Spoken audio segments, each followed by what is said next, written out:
What's up, 9-Round Nation? Drew the Captain here along with KOKT. Today we are going to be covering the elbow strike. Katie, let's talk about that elbow strike.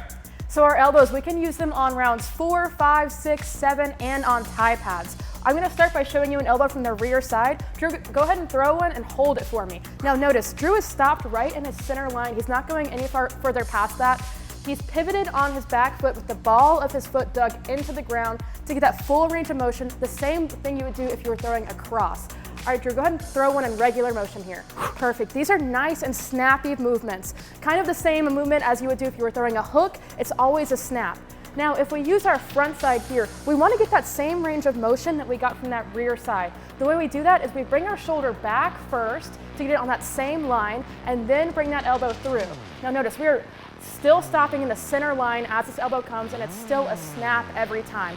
What's most important here is his hands stay up the entire time. He's never dropping his other hand. That looks great, Drew.